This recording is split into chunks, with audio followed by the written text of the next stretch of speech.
Hello everyone. Today we are going to cover the topic API authentication. In the real world, we have the API protected with some kind of credentials or some kind of security system. Till now we have used the API which are free to use.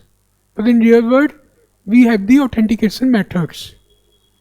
So there are few types of authentication methods which we are going to discuss in today's class. First one is the API key authorization.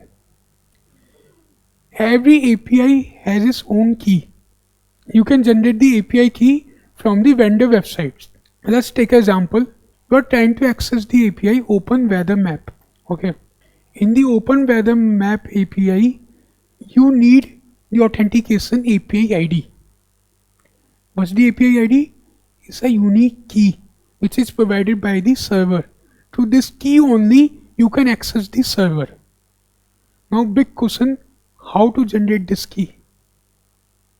Usually this key is paid, but for our educational purpose I found this website. This website is free to use. It gives out the weather data. Let's generate a API key for it. Go to this URL, and for notes and the code you can visit my GitHub profile. From there you can download the notes and code. This is the website of the Open Weather API. Now what you have to do, you have to create your profile. I have already created my profile. Okay, so here will be any you have to sign up for this platform. Simple, you have to provide your email ID and the password. Through that you can create your account, and after that go to the My API keys. Here to the My API keys. Now it is asking me to log in again.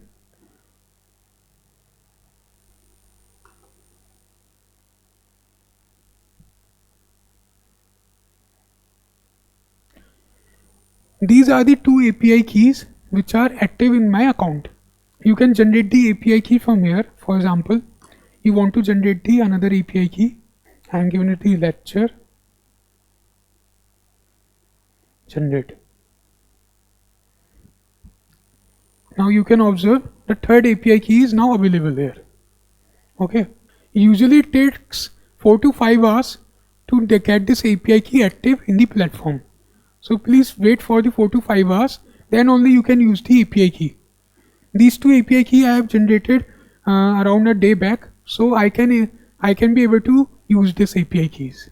Now copy this API key. For example, I have used this API key in the code. Then in the params only you can pass the API key directly. With the params, your password, in the simple way it is acting as a password to access the server. Whenever this key is active, then only you can access the server. So you will get the response code 200 here. If you are not able to understand the code, how this params is working, then you have to please watch the earlier videos in which I have clearly explained the working of the params and the request.get syntax. And when the status code is 200 means we have the success status. Now this is the output. But here big question arises. I am displaying the API key openly here. It is a steady prohibited practice in the industry.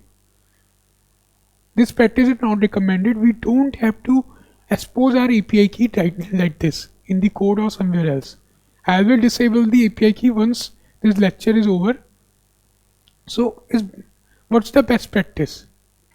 We have to create a .env file. For creating the .env file, you should have any kind of editor, code editor. For example, I use the VS Code. You can easily download the VS Code from the internet. In the VS Code, I have created the .env file. I am deleting this file and creating it again. You can create a new file using the Control N.